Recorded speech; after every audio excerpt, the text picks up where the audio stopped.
Okay, roof is done as far as what I'm gonna do to it. Now it's time to know your weaknesses, know your strengths. My strengths are not doing a roof. My weaknesses is doing a roof. So what I did, I ended up putting a tarp over everything last night. Wind kind of blew it up. See a tarp hanging right there. I didn't want dew or mildew or wetness to get into the wood and swell them, everything else.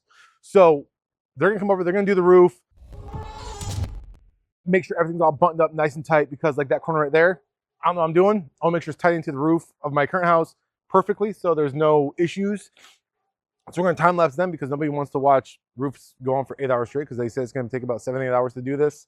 Yeah, so that's what we're gonna do. And then we're gonna be one step closer to finishing the job. Let's do it.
Right, so what have I done?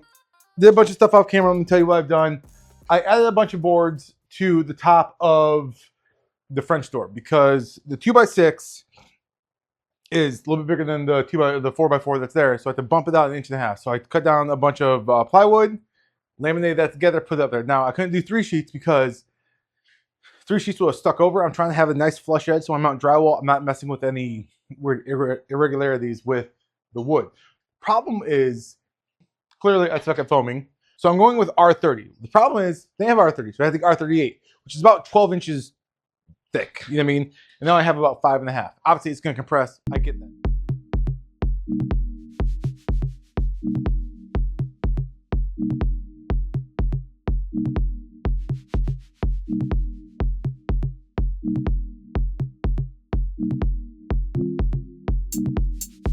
All right, so we're ready to start the next phase of whatever the hell this is I'm doing. I have no idea.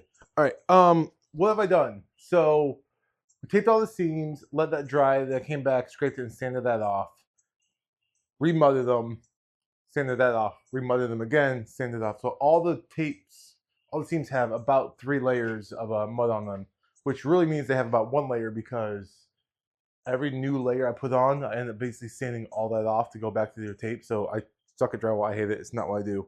But now we're gonna put mud on there. So everything's basically sanded where it needs to be.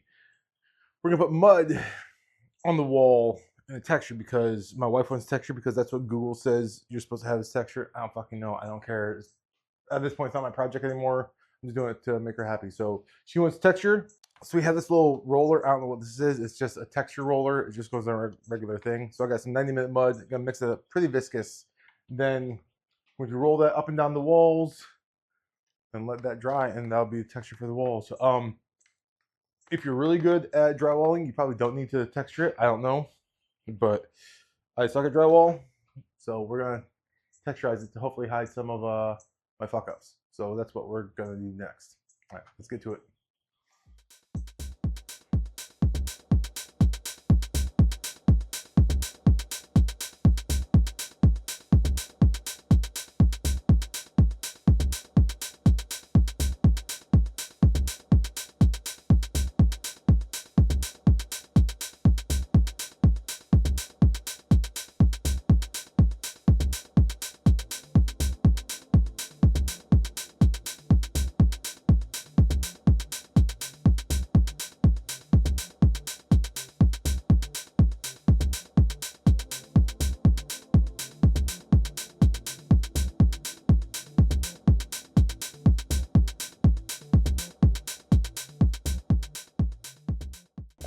First thing we do, we get our paintbrush nice and saturated. So the viscosity should be somewhere it's almost dripping off.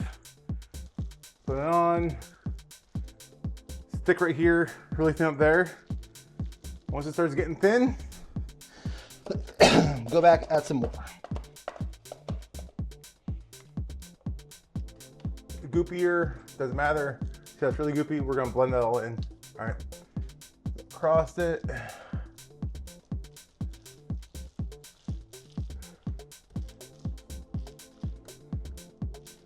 Okay. All right, so what we have here is an opportunity to hide our shitty work.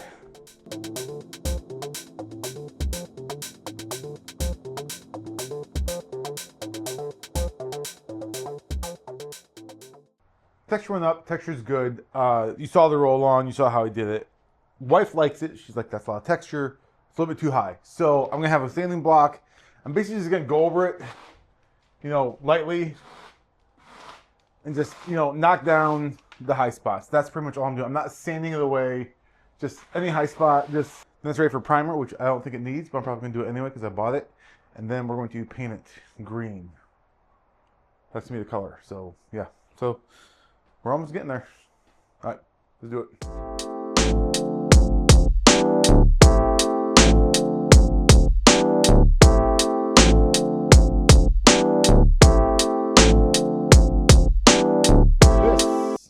This is how a professional installs a mini split. I'm not doing that shit. It's not my wheelhouse.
So we're about to ready to start framing up the, not having a roof, the shiplap for the ceiling.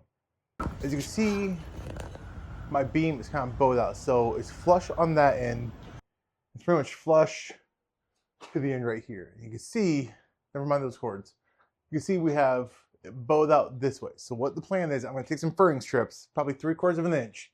That's probably, yeah. So at the widest, it's just about 3/8 of a bow this way. So I'm gonna take some 3/4 inch plywood, do little strips right here. What's that gonna do? Well, it's gonna do two things. One, I have the tie downs right here, and that's going to bump it out. So when I put my base frame against this, it's bumped out against this. That way I don't have to deal with the screws or the hangers or anything else.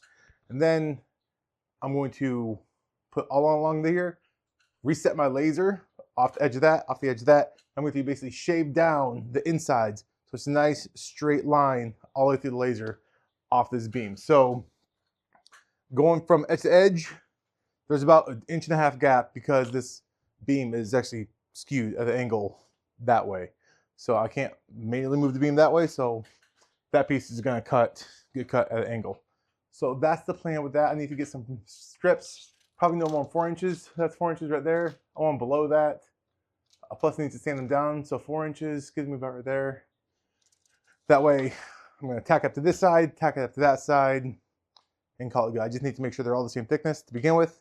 So I can shave down the ones in the middle, keep the ones on the edge and the ends full width. So that's the plan with that. We're gonna start building here with the shiplap going that way. So when we have our skewed piece or a tapered piece, it's gonna be tapered at the wall edge, then you're gonna have border around it, some little trim, so it won't be as obvious. If I started straight on that side, by the time I got here, you'd notice a pretty big gap because the door's right there. This is what you see first. I want to make sure this is nice and straight, and those are all parallel to this beam. So I need to get some strips cut. I'm going to cut probably every other one. That way I'm not having to do the whole thing. I could just do a 24-inch section at a time. So that's the plan. So I need to cut about 23, 24 inches and call it good. Now screw them in there, recess the screws so I can sand them down. And yeah, we'll go from there. All right.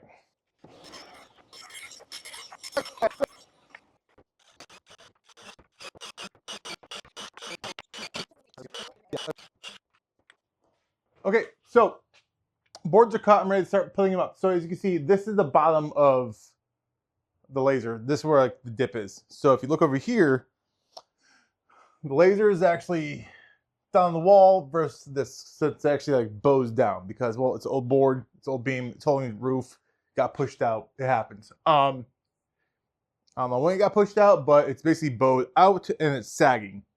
So my plan is to build a box around it. So I need to know the lowest point of this. So when I put these boards up, they're level with that laser. So that's what I'm going to do now is basically line up the bottom edge, the cut edge, to the laser. That way they're all at the lowest point. So when I put my box around it, I'm not having to build a wonky U-shaped box. It could be actually square. So that's the plan. I just have to install these now. I think that's it. Yes, that's it. Okay, let's do it.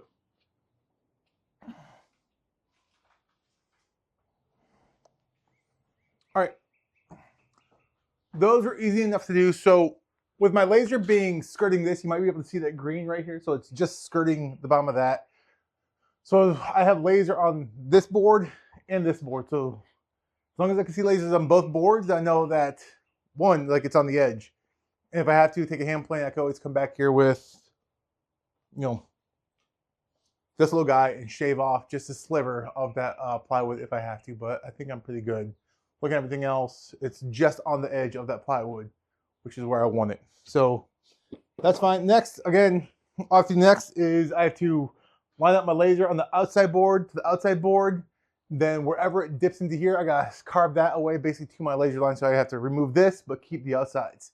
On the opposite side, we're running along here. I'm gonna carve away the outsides because I'm sure it's bowing this way. So the cup's towards the windows. So this is probably going to be the fine piece. I'll probably have to cut away some of the end pieces, but those are fine because I'm going to put a long 16-foot piece here on both sides and miter it and make a box. And once the box is made, I can start laying the boards that way. So easy day. I thought I recorded putting these up, but I didn't. But this literally lining the laser up to the bottom of your plywood and then screwing it in. Pretty simple. All right, cool.